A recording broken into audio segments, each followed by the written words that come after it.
Father, we come to you this morning. Mwami tuje My heart is heavy. umutima wanjye uraremerewe. My countenance is low. Imbaraga zanjye ni nkeya. But I trust in your faithfulness. Ariko nizeye ndakwizeye. You knew this before we did. Ibi wari ubizi mbere yuko twe tubimenya. Because nothing is hidden from your face. Kubera ko ari nta kintu na kimwe gihishwa mu maso yawe. You are the omniscient God. Uri Imana imenya byose. You are omnipresent. Uri Imana ibera hose cyane. You are omniscient. Uri Imana izi byose. So we trust in you. Rero turakwizeye Mwami. Trust in your character. Twizera mu miterere yawe. Trust in your nature. Kandi twizera umuwuriwe. Trust in who you are. Twizerera muwuriwe Mwami. For you don't change. Kubera kuri Imana idahinduka. Your faithfulness endures forever.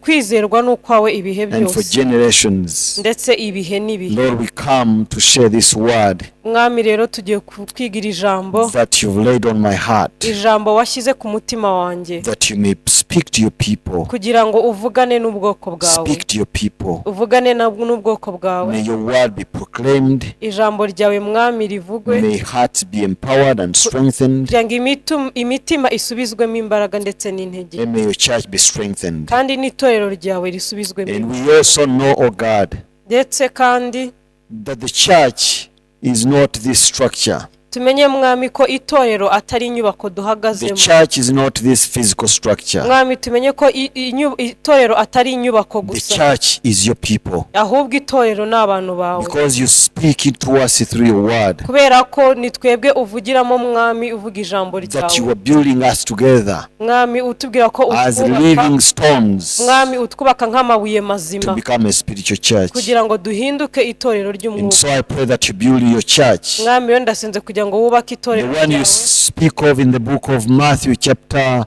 16. Itorero ryawe uvuga muri Matayo ibice 16. That you build your church. Aho wavuze ngo nzubaka itorero. And the gates of hell shall not prevail against it. Kandi amarembo y'ikuzimu ntago azarinyeganyeza. So we trust in your word. Rero twizera mu ijambo ryawe. That even though we stand in an empty building. Ko Mwami nubwo duhagaze mu nyubako itarimo abantu. Even though there are no people here. Nubwo nta bantu turi kumwe aka kanya. You are still building your church. Turabizi ko ukirimo kubaka itorero ryawe. And so do your job because I know that you know how to do your work. Rero Mwami ukomeze umurimo wawe kuko twizeye neza ko uzi uko ubikora neza. For your works are great and marvelous in our eyes. Kubera ko imirimo yawe Mwami irahangaje kandi iratangaje mu maso yawe. And so help us this morning. Udufashe muri iki gitondo. In Jesus name. Mu izina rya Yesu dusenga. Amen. Amen. Let's go together in the book of Revelation. Reka tugende mu gitabo cy'ibyahishuwe. Chapter 3. Ibice bitatu. Chapter 3 is where Jesus instructs the Apostle John to write to the 7 churches in Asia Minor. Mu bice bitatu niho Yesu yabwiye Yohana umubatiza ngo yandikire inzandiko amatorero. And so we are looking at the church of Philadelphia. Uyu munsi tugiye kureba ku itorero ry'i Philadelphia. The church that is described as a faithful church. Itorero rivugwaho ko ari itorero ry'abizerwa. And we want to see what Jesus knows about this church. Tugiye kureba turebe icyo Yesu yavuze kuri itorero ni iki. And what he wants from this church. Ese icyo akeneye kuri iri torero ni iki? Please note those two things. Rero ibyo bintu bibiri ubyiteho. We are looking at what Jesus knows about this church. Tugiye kureba ku byo Yesu azi kuri iri torero. And we are also looking at what he wants from this church. Ndetse n'ibyo Yesu ashaka kuri iri torero. What he requires from this church. Ni iki abashakaho. Blessed be the name of the Lord. Izina ry'Umwami rihabwe icyubahiro. And as we study through the scripture, tugenda tujya muri ibi byanditswe. I pray and hope ndasenga kandi nizera ko that you will know what Jesus knows about you as his church. Ko uyu munsi twamenya icyo Kristo adushakaho nk'itorero. About us, Christ Gospel Fellowship, or even the church in Rwanda as his church. Twamenya icyo Kristo adushakaho nka Christ Gospel cyangwa se amatorero mu Rwanda. Cyangwa se icyo adukeneyeho n'iki. Izina ry'Umwami rihabwe icyubahiro. So I'm going to begin from verse 7. Tugiye gutangira ku murongo wa 7. And I'll read through verse 13. Turasoma tugeze ku murongo wa 13. Back and look through some of these texts. Turagenda dusubira inyuma tubisobanura. The Bible says, Bibiliya iravuga ngo, and to the angel of the church of Philadelphia write. Wandikire marayika w'itorero ry'i Philadelphia. This thing says he who is holy, he who is true, and who has the key of David. Uwera kandi w'ukuri ufite urufunguzo rwa Dawidi. He who opens and no one shuts, and shuts and no one opens. ukingura ntihagire ukinga kandi ukinga ntihagire ukingura. I know your works. aravuga ati nzi imirimo yawe. See, I have set before you an open door, dore nshyize imbere yawe urugi and rukinguye no one can shut it. kandi ntawe ubasha For you kurukinga have a little strength. kuko ufite imbaraga nke, You have kept my word, nyamara ukitondera ijambo and you have ryanjye not denied my name. ntiwihakane izina ryanjye. Blessed be the name of the izina Lord. ry'umwami rihabwa Indeed, I icyubahiro. will write these things of to the church of synagogue. dore nguhaye bamwe bo mu isinagogi. Indeed, I will make those of the synagogue of Satan, dore nguhaye bamwe bo mu isinagogi ya Satani, who say they are Jews and are not, abo biyita abayuda nyamara atari bo, but lie. Indeed, I'll make them come and worship before your feet, and to know that I have loved you. ahubwo ari abanyabinyoma. dore nzabahata kuza bikubita imbere y'ibirenge byawe bamenye yuko nagukunze. Because you have kept my command kuko witondeye ijambo to persevere, ryo kwihangana I also will keep you from the hour of trial, nanjye nzakurinda igihe cyo kugerageza. which shall come upon the whole world, nanjye nzakurinda igihe cyo kugerageza kigiye kuza mu to bihugu test those byose, who dwell on the earth. kugerageza abari mu isi. Behold, ndaza I'm vuba, coming quickly. ndaza vuba. Hold fast you what you have, komeza ibyo ufite, that no one may take your crown. hatagira ugutwara ikamba rya. He who overcomes, unesha I will make him a pillar in the temple, nzamugira inkingi yo God. mu rusengero and rw'Imana he shall yanjye, go out no more. ntazasohoka ukundi. I will write on him the name of my God, nanjye nzamwandikaho izina and ry'Imana the name of yanjye the seat of my God, n'iry'ururembo rw'Imana the New yanjye, Jerusalem, ari rwo Yerusalemu which nshya comes down out of heaven,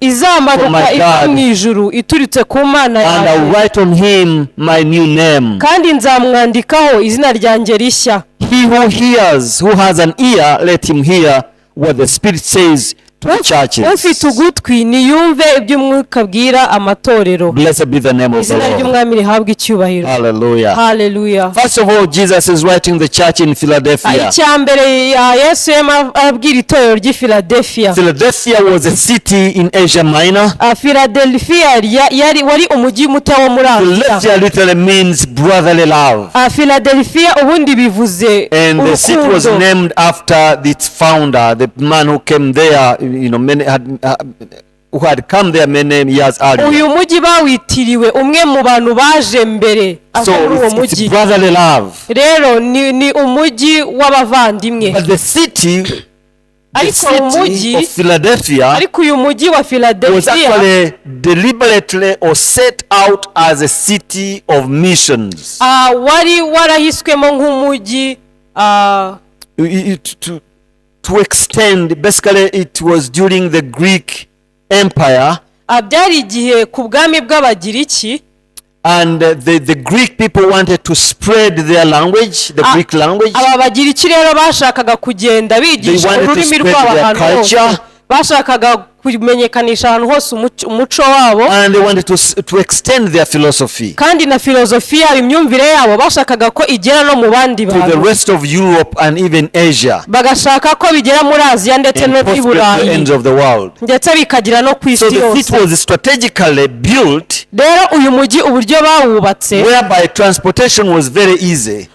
kugira ngo ibintu biva ahantu hamwe bijya ahandi There byari was a big byoroshye. highway that crossed from Europe to Eastern Europe, ahari hari inzira nini cyangwa se umuhanda munini even reaching farther ugera parts ahantu of kure ndetse Asia. n'i Burayi ukanakomeza ugera muri Aziya. So that's the city of Philadelphia. rero uwo ni wo mujyi wa And Philadelphia. there was a church right there. rero aho muri Philadelphia hari itorero. And Jesus looks at this particular church. Yesu ararireba iri torero, But before he says anything, ariko mbere yuko agira icyo avuga he's going to introduce himself, arabanza we arivuga. to talk about himself. Yesu abanza arivuga. This is what he says in ibi that nibyo second. yavuze ku murongo wa This thing karindwi. says, he who is holy. aravuga ngo uwera kandi ukuri. First of all, Jesus wants to be known as the one who is holy. Icyambere Yesu ashaka ko tumumenya nk'umuntu wera kandi ukuri. Certainly comparable to his Father, the creator of heavens and earth. Ndetse nk'uko se umuremyi w'isi n'ijuru ari. The Father in heaven. Data wo mu ijuru. Because they are equal. Kubera ko n'umwe. And back in the book of Leviticus, ndetse no mu gitabo cy'Abalewi, God says that you must be holy. Imana avuga ngo ugomba kwera. Just as I am holy. Nk'uko nanjye ndi uwera. So Jesus says, Yesu aravuga ngo the one who is holy and true. Uwera kandi ukuri. Blessed be the name of the Lord. Hallelujah. Hallelujah. It is not, Jesus doesn't have the tendency of being holy. Ntago ari uko Yesu yashaka kwimenyekanisha nk'uwera. These are not tendencies only. Ntago ibi ngibi ari ibyo kwivuga. But these are his own being. Ahubwo uyu niwe Yesu ari we. This is who he is. Uyu niwe Yesu, niyo miterere ye. He is holy. Arera. Blessed be the name of the Lord. That's why the church also needs to stand holy. Niyo mpamvu n'itorero rigomba kwera. Especially in such difficult times. Cyane cyane mu bihe nk'ibi ngibi This bikomeye. is the Sunday. Uyu munsi ni ku cyumweru. You should have been here worshiping the Lord. Twakabaye turi hano turimo turahimbaza Imana, ariko ntago duhari. We are instructed to correct a few things on our building. Twategetswe kugira ibintu bimwe na bimwe duhindura ku nyubako yacu. To comply with our law. Kugira ngo bijyanye n'amategeko. And for your information, we have corrected what we needed to correct. Ndetse amakuru meza hari nuko ibyo batubwiye gukosora twabikosoye. And we have requested a revisit. Kandi twasabye ko bagaruka kudusura ngo babibone. So that we can reopen. Kugira ngo babibone ko twabikosoye. And we are waiting on that day. Kandi n'ukuri uwo munsi turawutegereje. And we believe it's coming soon. Kandi twizera ko ari vuba. Blessed be the name of the Lord. Izina ry'Umwami rihabwe. So Jesus wants us to know. Rero Yesu ashaka ko tumenya ko he is holy. Ko ari uwera. If you want to know how to be holy, niba ushaka kumenya uko wabaho wera, don't look at another fellow being. Ntukarebe ku wundi muntu mugenzi wawe. Ntukarebere ku muntu. Because we fail. Turatsindwa. We stumble. Tujya tunanirwa tukagwa. But Jesus does not. Ariko Yesu we ibyo ntabwo bimubaho. He's the same yesterday, today and forever. Yesu ko yari ejo niko n'uyu munsi ameze n'iteka ryose. Ahagaze nk'umutsinzi. And we cling on his victory. Kandi natwe duhagarara nawe muri victory. Kubera ko ubutsinzi bwe must become our victory. Natwe iyo ntsinzi yabaye iyacu. It must become the victory of the church. Kandi ni nayo igomba kuba intsinzi y'itorero. Izina ry'Umwami rihabwe. He says who is holy. Ndavuga ngo uwera. And who is true. Kandi ukuri. He who is true. Ukuri. The word. Iryo jambo. True. Iryo jambo ukuri. True original meaning. Risobanura ibintu bibiri. One. Icyambere. Is that it is true that is not false. Ni ukuvuga ngo ikintu truth not being faulty, not being false. Ukuri ntago kwahinduka ikinyoma. And the other meaning also ikindi gisobanuro has an original meaning which actually true and not fake.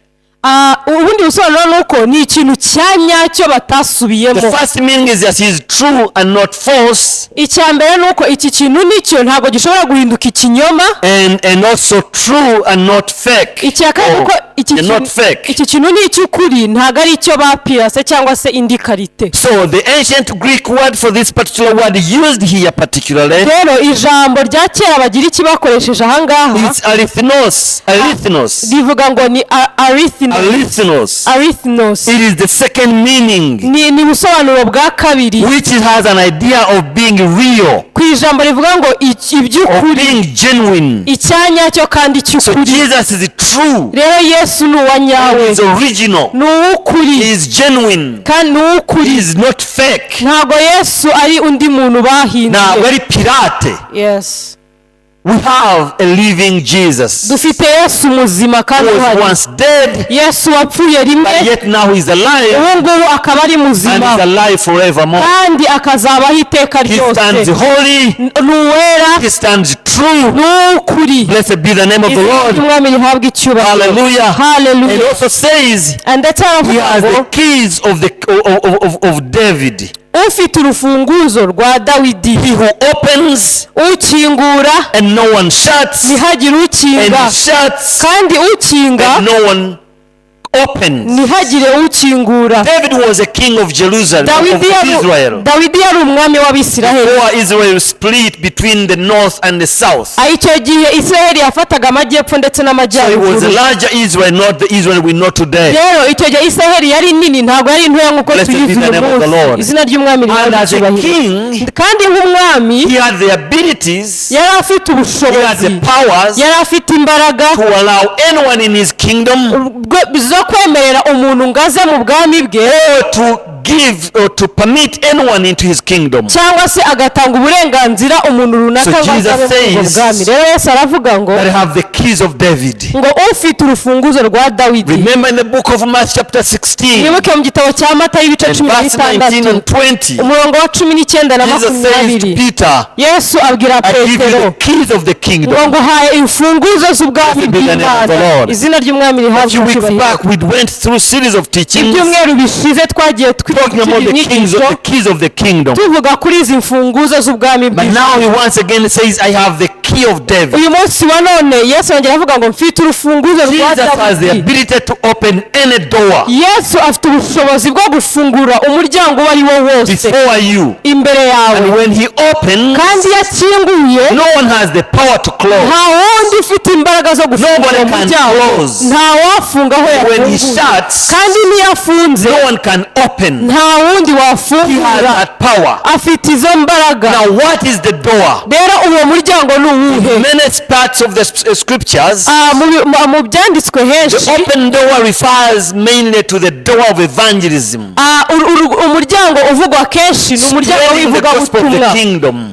gukwirakwiza Now, ubutumwa. remember that Philadelphia was strategically positioned for the spreading of the Greek philosophy, language, and even traditions. mwibuke yuko uyu mujyi wa Philadelphia wari ukozwe ku buryo byari byoroshye kandi bashaka gukwirakwiza imyumvire yabo, amafilozofi ndetse n'umuco wabo ngo ube ku isi hose. So the same strategic position for that philosophy to spread through to the rest of the world, rero uburyo bari barashyizeho kugira ngo babone uko bakwirakwiza imyumvire yabo ndetse n'umuco especially wabo Europe and Asia, mu isi hose, cyane the cyane church i was Burayi. right in the middle of that city. rero iri torero ryari hagati muri uwo mujyi. And so Jesus looks at this particular church Yesu ararireba iri torero by'umwihariko, and says, I have placed an open door before you. arababwira ngo nashyize umuryango ufunguye Can imbere you walk yanyu, in this door? birashoboka ko You mwinjira, can spread this gospel to the rest of the country. birashoboka ko mwavuga ubutumwa rest of the ahandi region. hantu mukabugeza ahandi mu bindi bice Because the by'igihugu, door is open. kubera ko uwo muryango urahari. The door is open. uwo muryango urahari. May God help us today. icyama Imana ikadufasha uyu In munsi wa your life, in none, our lifetime, in these days, mu buzima bwawe muri iki that we gihe, can see the open door of tukabasha spreading the gospel. kubona imiryango idufasha. Many have not ubutumwa. yet heard the gospel. kubera ko hari benshi batarumva Many haven't ubutumwa, heard the gospel. hari benshi batarumva ubutumwa And bwiza yet you bwa have the Kristo, gospel. You know the gospel. kandi wowe ubutumwa warabwumvishe ndetse May you uranabufite. cling on the gospel. icyama May you stand in that position and spread the gospel. icyama ukabona uruhare rwawe mu And allow the Lord to use you in these days. warangiza ukemerera Imana ngo igukoreshe mu gihe Blessed nk'iki. be the name of the Lord. ry'umwami rihabwa For he has icyubahiro, opened the door before you. kubera ko yafunguye umuryango And imbere yawe, only him has the keys to kandi that niwe door. wenyine ufite imfunguzo. Therefore no one is able. But Kibazo. that should not stop the gospel from spreading. ariko ibyo ngibyo ntabwo bigomba gutuma ubutumwa bwiza butagera aho When we bujya. come here, we come into our church buildings. kubera ko iyo tuje mu itorero mu We rusengero are not nkuru, going there to spread the gospel. ntabwo tuba tugiye kuvuga ubutumwa bwiza, We are not spreading the gospel. ntabwo tuba tugiye kubutangaza hirya no hino. No, because those who come are essentially people who have the hunger and the thirst for the word, and most of them are Christians. They are simply looking for empowerment and strengthening and more hope in their lives. kubera ko abantu benshi bajya guterana baba ari abakristu bafite inzara n'inyota bashaka gusubizwamo imbaraga mu buzima But bwabo, you can walk in the open door right in your community. community. ariko birashoboka ko ushobora guca muri uru rugi ukagenda aho utuye muri You can walk in karitsiye. an open door right in your community. byashoboka ko aho utuye aho uba ushobora Blessed be the name of the Lord. ukavuga ubutumwa. Blessed be the name of the izina Lord. ry'umwami rihabwa icyubahiro. So this is what Jesus knows about the church. rero ibi ngibi ni byo kristo azi kuri iri torero And this is ry'i verse Philadelphia. 8. ku murongo wa 8 Jesus knows about the church of ibi ngibi Philadelphia. ni byo yesu azi kuri iri torero He says, ry'i I know your Philadelphia. works. ati nzi imirimo yawe. Listen. umva iki ngiki. I want you to personalize this word. ndashaka ko iri jambo urigire iryawe bwite. It's very easy for you to hide something from me or from someone else. biroroshye kuba wagira icyo umisha cyangwa se ukagihisha We mugenzi can do wawe. things and keep them secret. birashoboka ko twakora ibintu bikaguma ari ibanga kuri twe But we twabikoze. should be assured ariko icyo ugomba kumenya neza that Jesus knows exactly what we are doing. ni uko yesu we azi neza ibyo dukora, Because he sees in the very darkest place. kubera ko no mu mwijima uruta uwundi aho ngaho arahabona. His eyes are not the natural eyes. amaso ye ntabwo ari amaso nk'aya yacu y'abana They are not b'abantu. limited with distance. ntabwo ari amaso atareba kure. They are not determined by day or night. ntabwo ari amaso atabona ngo ni uko bwije cyangwa se ari No, he kumanywa. sees from afar. oyawe arabona He hariho hose. sees the whole world. isi yose arayibona He akayireba. sees everyone in the whole world. buri muntu wese mu isi yesu Because that's aramureba who he is. kubera ko uwo ni we He yesu. knows everything. azi buri kimwe, He sees everything. abona buri He kimwe, understands everything. ndetse n'ibintu byose And arabyumva, he's everywhere at the same time. kandi aba ari ahantu hose icyarimwe. Blessed be the name of the izina Lord. ry'umwami rihabwa Say, I icyubahiro. see, I know your work. aravuga ati nzi imirimo yawe,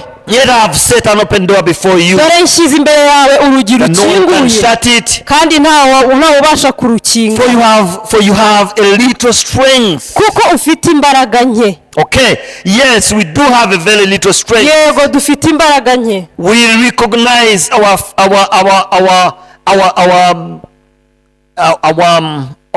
our inability to do everything. turabizi ubushobozi bwacu ko bungana mu kugira ibintu runaka We don't have a dukora. lot of strength. ntabwo dufite imbaraga But there zihagije, is something that we have. ariko hari icyo dufite. We have a God who is all powerful. dufite imana y'inyembaraga, We have Jesus who is all powerful. dufite yesu w'umunyembaraga, He can do everything. yabasha gukora ikintu can icyo ari cyo do all cyose. things. ibintu byose yesu yabikora. Blessed be the name of the izina Lord. ry'umwami rihabwa icyubahiro. Hallelujah. haleluya Hallelujah.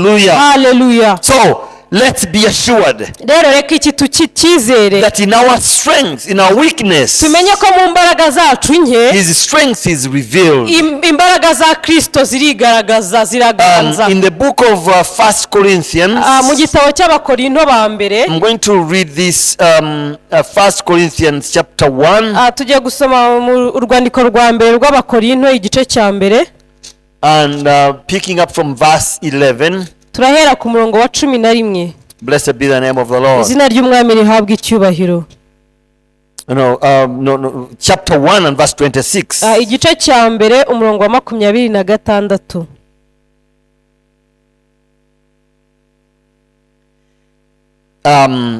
1 Corinthians chapter 1 and verse 26. For you see your calling, brethren, that not many wise according to the flesh, not many mighty, not many noble are called. Blessed be the name of the Lord. izina ry'umwami rihabwa icyubahiro. So we were talking about, I was talking about the, in those days, twari dukomeje kuvuga ngo the muri churches icyo did not gihe have a physical building. ntago amatorero So let me remind you of some history. mbibukije amateka amwe n'amwe. The churches began to acquire buildings aba bakizwa b'iki gihe batangiye kugira amatorero agaragara in around 325 AD. nko mu bihumbi bitatu. No, 325. mu myaka 325 During the reign of Emperor Constantine. mu gihe cy'umwami Constantine. Yeah, so he extended special favor to the church. yabagiriye Or the impuhwe. church found favor under his leadership. cyangwa se mu gihe yari ayoboye abakristo bagiriwemo imbabazi, that he began to allow, they actually gave money to the churches. icyo gihe yabagiriye imbabazi atangira kohereza amafaranga make And make, so he actually, they started acquiring buildings. atangira kubemerera kugenda bubaka inyubako z'aho So that was basengera. very late. Ibyo rero icyo gihe hari So by the time kera, this church was being written to, ariko igihe uru rwandiko we rwandikiwe are kuri not torero, told the kind of structure they were meeting in, ntabwo batubwiye ngo aho bateraniraga ni hehe, but the condition they had fulfilled. ariko batubwiye icyo bari Even baragezeho. though they were with the little strength, they had relied on the strength of Jesus Christ. Nubwo bari abanyantege nke, ariko bari barizeye imbaraga za Number Kristo. two,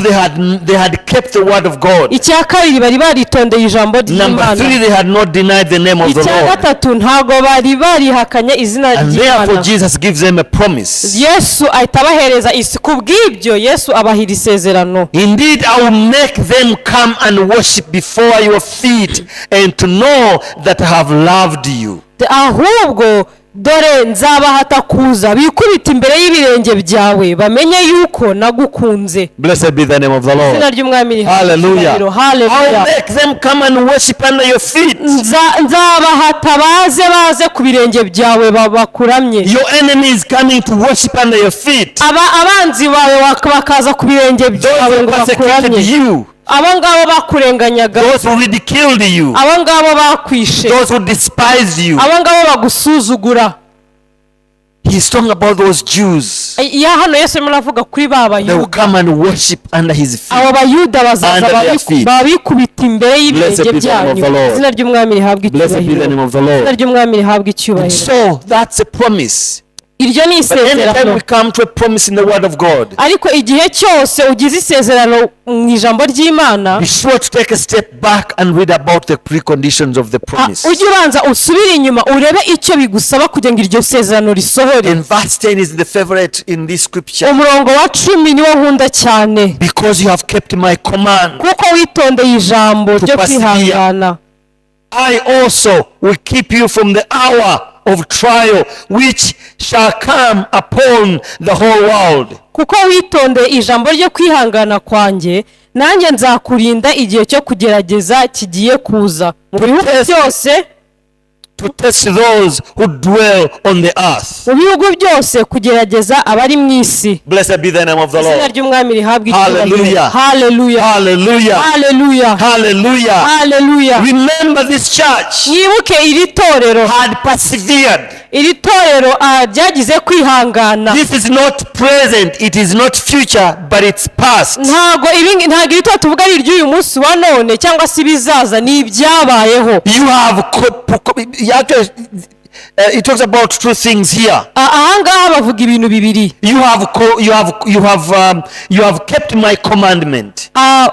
Witondeye ijambo Itegeko ryanjye. itegeko ryanjye. You have Yes. kept my commandment. Witondeye amategeko yanjye, But you have also persevered. kandi wagize no kwihangana Listen, kwanjye. you can go back and read from the first chapters of the book of Acts. Reka mbwe, ushobora kugenda ukajya mu gitabo cy'ibyakozwe n'intumwa mu gice The cya church mbere. went through some severe persecution Itorero ryagiye rirenganywa kenshi, that we have never seen before. ibyabaye uko kurenganywa kwabaye nta So nubwo the turongera church was kukubona ukundi. persecuted. The church was persecuted. Rero itorero People ryararenganyijwe, were killed. abantu abarishwe, Others were arrested and put in prison. abandi barabafataga bakabashyira mu nzu So z'imbohe. Jesus says, Yesu aravuga you ngo kept my command. witondeye amategeko Of yanjye. all the persecution, Muri ibyo byose uko you kugeragezwa have to kose, stand and persevered. washoboye guhagarara ku ijambo ryanjye no kugira no kwihangana And because you kwanjye. did that, Kandi kuko wakoze ibyo, I'll keep you from the hour of trial. nanjye nzakurinda mu Now, gihe cyo Jesus says, kugerageza. Yesu aravuga Remember the ngo, book of Revelation, mwibuke mu gitabo you cy'ibyahishuwe, talk about three seasons of dispensations. The igitabo book of Revelation cy'ibyahishuwe is actually in three parts. kirimo ibice bitatu. He talks about the past, kivuga ku byahise, He talks about the present. kivuga ku by'ubu ngubu He biriho, talks about what was yet to come. ndetse kikanavuga ku bizaza. So in this particular case, rero ahangaha the past they had persevered and stood strong. ibyahise byari byararangiye baritondeye amategeko y'Uwiteka But he's also kandi reminding them barihanganye. there is another persecution that is coming. ariko noneho ari kubibutsa ko hari n'igerageza riri There are other kuza, trials that are coming. hari ibindi bigeragezo biri kuza, But because you have kept my command, ariko kubera ko mwitondeye amategeko I will yanjye, keep you from the hour of trial. nzabarinda mu gihe cyo kugerageza. Yes, I will keep you in that hour of trial. nzakurindira muri icyo gihe You cy'igeragezwa. may go and remember the times of trouble of Paul, the apostle Paul. ushobora gusubiza amaso inyuma ukibuka ibihe bya Many times Pawulo. when he was about to stand in front of the judges, akenshi iyo yabaga agiye guhagarara imbere y'abacamanza, God would tell him, don't worry, I will give you what to say. imana yambwiraga ngo ntugire ikibazo, ndaguha ibyo uvuga, Don't fear. ntugire ubwoba, Because he was ntutinye, testifying of his greatness. kubera ko yavugaga gukomera He kw'Imana. says, I'll keep you, I'll protect you imana iravuga ngo nzakurinda, nzabana from nawe, that hour of trial. nzakurindira muri icyo gihe cyo But Jesus kugeragezwa. also says something very interesting that we don't want to miss. kandi yesu hari ikindi kintu yavuze cyiza Something kinejeje. actually to note. iki kintu tugomba kukimenya That these tukacyandika, trials ko ibi bigeragezo are going to come upon the whole world. bizazira abari mu isi bose, Upon the whole world. bizaza mu bihugu It's byose, not in Rwanda. ntabwo ari mu Rwanda It's gusa, not in Africa. ntabwo ari muri Afurika It's not in gusa, Asia. ntabwo ari muri It's Aziya not in gusa, Europe. ntabwo ari i Burayi It's gusa, not in Australia. ntabwo ari muri Australia But gusa, it's also everywhere. ahubwo ni ahantu hose. So when you see times of trials in your life, rero ntuzajya ubona ibihe byo kugeragezwa bikugezeho mu buzima bwawe, just remember that they are going to be everywhere. uzajya wibuka ko ntabwo ari wowe wenyine, hari But also n'abandi, remember ariko unibuke ko that Jesus promises to keep us from that hour. ko Yesu yadusezeranyije ko azaturindira muri ibyo bihe. But how is he going to determine that he's going to keep us and protect us? ahubwo ni gute uzabimenya ko azakurinda kandi akabana It's nawe? when ni igihe you are going to be able ni igihe to keep his word and to keep his promises ni igihe uzabasha kurinda ijambo rye ndetse n'amasezerano and ye, not to deny his name. ntiwihakane izina rye, Keep his word. kwitondera ijambo Keep rye, his word. kwitondera ijambo Blessed rye. be the name of the izina Lord. ry'umwami rihabwa icyubahiro. Hallelujah. Hallelujah. Hallelujah. Hallelujah. In the book of Isaiah, mu gitabo cya Yesaya, chapter 45 Yesaya ibice 45 and verse 14. umurongo wa 14. Isaiah 45 Yesaya and 45 verse 14. umurongo wa 14. Isaiah 45 Yesaya and 45 verse 14. umurongo wa 14. Let's see what the word of God tells us there. reka turebe icyo ijambo ry'Imana Blessed be ritubwira. the name of the Lord. Amen. Verse 14 of Isaiah. umurongo wa 14 muri Thus Yesaya says the Lord, havuga ngo Uwiteka aravuga ati, the labor of Egypt imirimo ya Egiputa and merchants of Cush ni and of the Sabians, men of stature, shall come over to you, and they shall be yours. They shall walk behind you. They shall come over in chains. They shall bow down to you. They will make supplications to you. Surely God is in you, and there is no other. There is no other God. Uwiteka aravuga ati, imirimo ya Egiputa n'indamu za Etiyopiya n'iza Sebeya, abagabo barebare bazagukeza babe abawe, bazagukurikira, bazagukeza bari mu minyururu, bagupfukamire, bagutakambire bati, ni ukuri Imana iri muri wowe, nta wundi kandi nta yindi Mana iriho. Amen. Amen. Amen. This is talking about again the persecution and the way God is going to win many people to himself. ahangaha bari kuvuga kuri kwa kurenganywa ndetse n'ukuntu Imana izatuma baza. One of the Christian ministers in the in the previous generation said this umwe mu bakozi b'Imana mu bihe byashize yavuze when he was commenting on this particular scripture. igihe yararimo aravuga kuri iki He says, cyanditswe, now the tables were somewhat turned. yaravuze ngo ameza yarahindukijwe, Cyangwa se yarubitswe. yarubitswe. And Yes. these Jewish people, ndetse aba bayuda will play a role in the heathen and acknowledge that the church is the Israel of God. aba bayuda bazamenya ko Isiraheli ari ubwoko bw'Imana. The church is the Israel of God. Ko itorero ayo Israeli y'Imana ya none. Because they are the chosen people of God. Yes, kuko ari abantu batoranyijwe n'Imana. It is not Israel as a nation today. Ntabwo ari Isiraheli nk'igihugu tuzi. But it is those who believe in Jesus Christ. Ahubwo bavuga abo ngabo bize muri Kristo. Jews and Gentiles. Abayuda ndetse n'abanyamahanga bizera muri Kristo. Now are called the church. Ubu ngubu nibo bitwa itorero. Will again be known as the Israel of God. Abo ngabo abakristo bazongera bamenyekane nk'abantu ba Isiraheli b'Imana. The pride of Israel will be no more. Kwishyira hejuru kwa Isiraheli ntabwo kuzaba kugihari. Even today their arrogance ndetse n'uyu munsi wa none has brought them to where they are right now. Imyumvire yabo niyo yatumye bari muri situation bari muri uyu munsi wa none. You know, we pray that God will be Israel will be awakened at this hour. Turasenga kugira ngo Isiraheli ibashe gukanguka mu gihe nk'iki. So that they may know and realize a living God. Kugira ngo bamenye Imana nzima. Blessed be the name of the Lord. He says, I have loved you. Avuga ngo naragukunze. Elsewhere the Bible says, actually God speaking these words, Imana niyo yavuze aya magambo. I have loved you with an everlasting love. Ngo nagukunze urukundo rutagira akagero. I'll have loved you with an everlasting love. Nagukunze urukundo rutagira uko rungana. And I'll keep you from the hour of persecution and trial. Kandi nzakurindira mu gihe cyo kugeragezwa. Blessed be the name of the Lord. Izina ry'Umwami rihabwa icyubahiro. Verse 11. Ku murongo wa 11.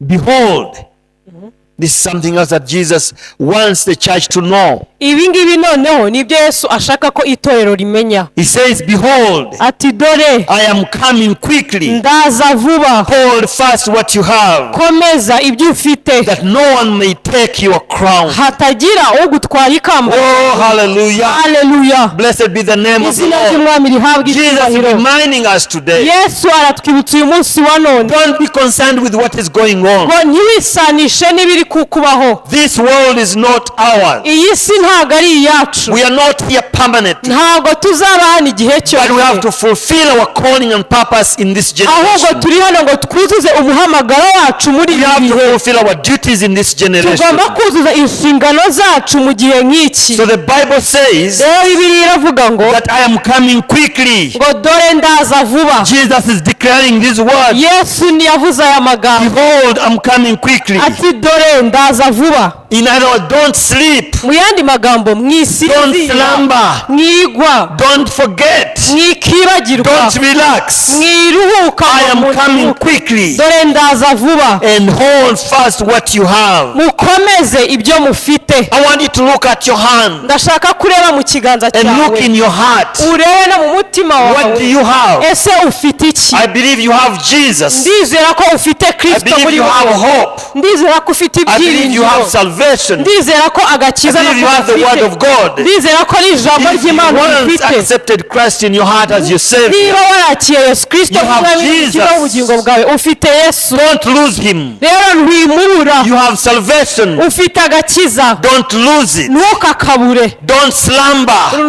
Ntukagwe. Blessed be the name of the Lord. Hallelujah. In your hand you have the word of God. Mu biganza byawe ufite ijambo ry'Imana. Ntukaribure. For Jesus is about to come. Kubera ko Yesu ari bugufi. Jesus is about to come. Yesu ari hafi. Listen. Umva iki. When you hear that trumpet, nitwumva iyo don't run to the church. Ntuzirukanka ujya ku rusengero. Because he is not necessarily coming into the church. Kubera ko Yesu ntago azaza mu rusengero. Because you are the church. Kubera ko ni wowe torero. He is coming to you. Yesu azaza ari wowe uzanga. Don't lose what you have. Rero icyo ufite Don't lose what you have. Ntuzabure icyo ufite. Don't lose what you have. Ntubure icyo ufite. Hang on to your salvation. Komeza agakiza kawe. Hold on to your faith. Gafate kwizera kwawe ukurinde. Wait upon the coming of the Lord Jesus Christ. Utegereze kuza k'umwami wacu. Oh, hallelujah. Hallelujah. Come Lord quickly. Araza vuba. He is coming quickly. araza He's vuba, coming quickly. araza vuba. Hold fast what you have, komeza icyo ufite that you may not lose your crown. kugira ngo hatagira ugutwara ikamba He's ryawe. not saying that you may not lose your crown. ntago Yesu ari kuvuga ngo kugira ngo utaribura. No. Let's take in what he says. Reka twongere dusome icyo avuga. You know,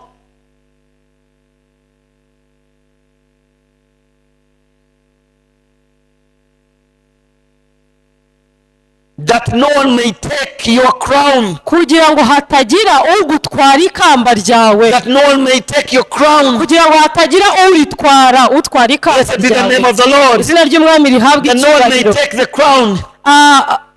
That no one may take your crown. kugira ngo hatagira ugutwara ikamba ryawe. Hold fast onto your faith. rero komeza ibyiringiro byawe ufite no kwizera. Because you never know who really needs that.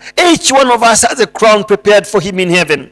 buri muntu wese afite ikamba ryamuteguriwe mu ijuru. And God prepares different crowns for different achievements. kandi Imana yaduteguriye amakamba atandukanye bitewe n'ibyo twagiye There are different dukora. crowns for different people. hari amakamba atandukanye by'umwihariko kuri Crowns buri of different muntu. sizes and different colors. amakamba afite amabara atandukanye ndetse n'indeshyo Different n'ubwoko glory. butandukanye. Hold on to yours. iryawe urikomeze, Because if you become careless, kubera ko nutabyitaho it may be taken by another. hashobora kugira undi muntu uritwara. In the Bible, we know of a man muri Bibiliya tuzi umuntu whose crown was taken by another. ikamba rye ryatwawe n'undi. His name is Judas Iscariot. uwo muntu yitwa Yuda He was Iskariyoti. called among the 12 disciples. yari yarahamagaye mu ntumwa He had such an opportunity to meet and live with Jesus Christ. yagize amahirwe yo guhura ndetse no kubana na And Yesu. one among the 12 who is going to spread this gospel to the ends of the kandi world. yari yatangijwe muri umwe muri abo 12 He had bajyana an perfect ubutumwa. opportunity. yari afite amahirwe meza, But ariko he became so careless, ntabwo yabyitaho, yarasinziriye taken by the things of this world. atwarwa n'ibintu by'isi n'ibyo abona, Then he lost his crown. birangira rya kamba rye And he lost aribuze. his place. umwanya we arawubura mu He lost his place bigishwa, in the kingdom of God. abura umwanya we mu bwami And the bw'ijuru. Bible tells us it Bibiliya iravuga ngo was taken by another man. ryatwawe n'undi muntu. Now the disciples thought it was going to be Ananias. Abigishwa batekereje ko Ananiya ari we No, not uzatwara. Ananias. I forgot his name. When they cast lots to replace when they cast lots to replace Judas, so they thought it was going to be him, Matthias.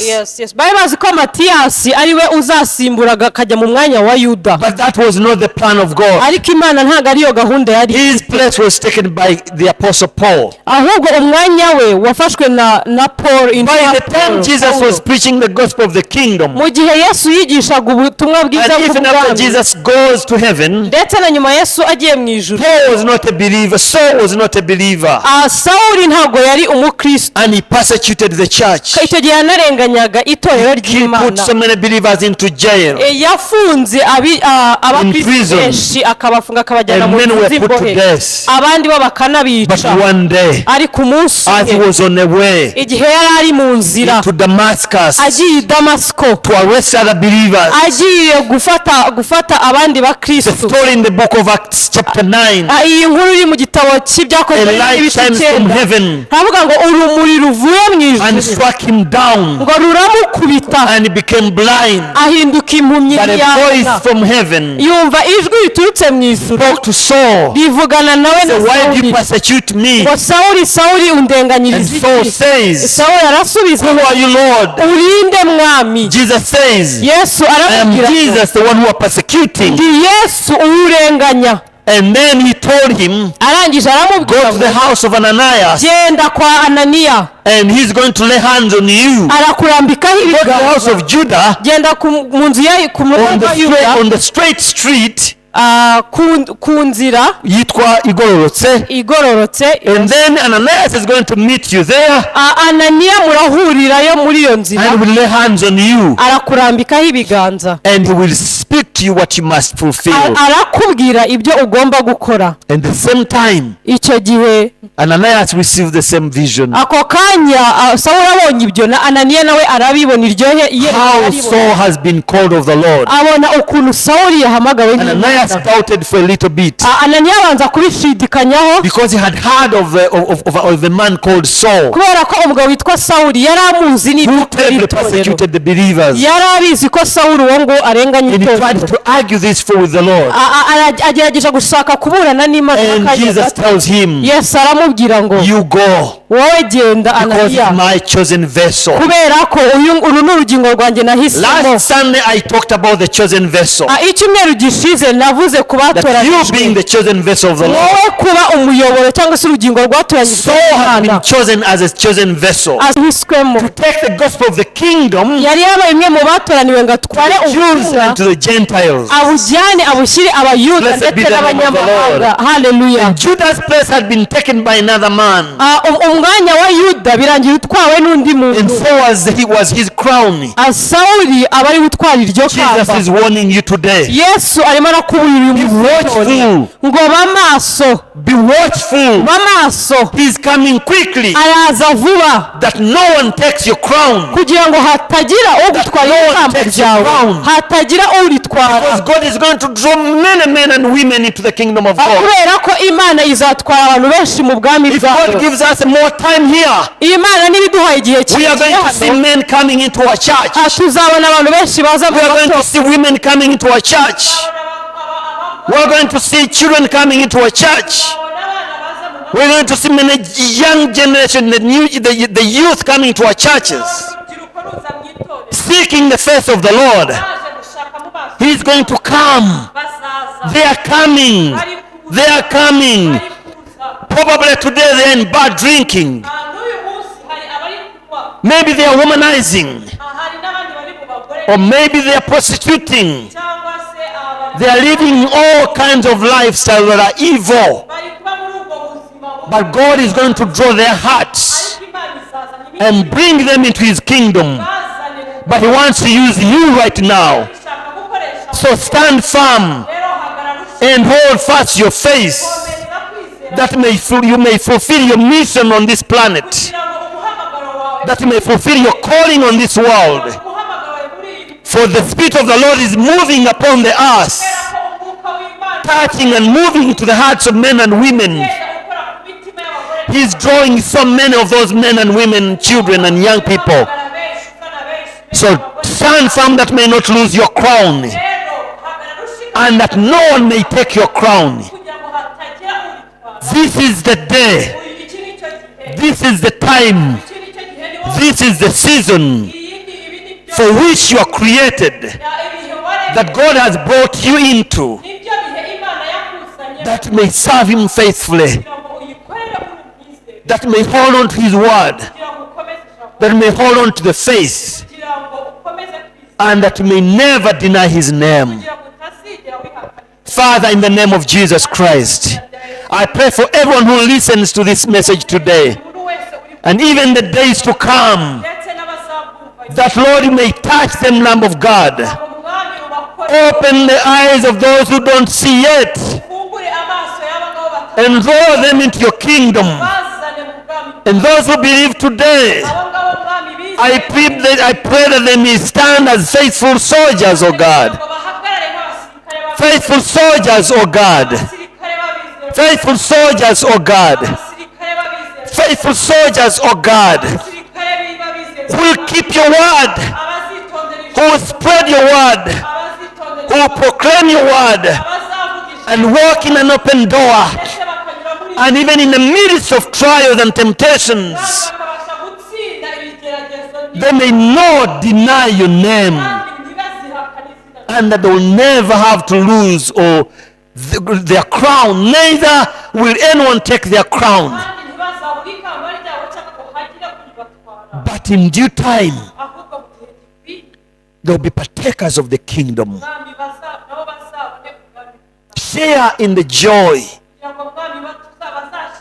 that we may all share in the glory that you have received from the Father. Bless your church today. Bless your people today. Bless our leaders in this country, oh God. From the president, oh God, to the lowest level of leadership, that they'll be blessed by you and draw them closer to you. In Jesus' name I pray. Amen. Amen. Amen. We love you so much. May God bless you, and we'll update you soon as to the status of reopening of our church building. In meantime, stay vigilant, stay focused, keep the word, protect the name, and proclaim it. God bless you. I love you so much.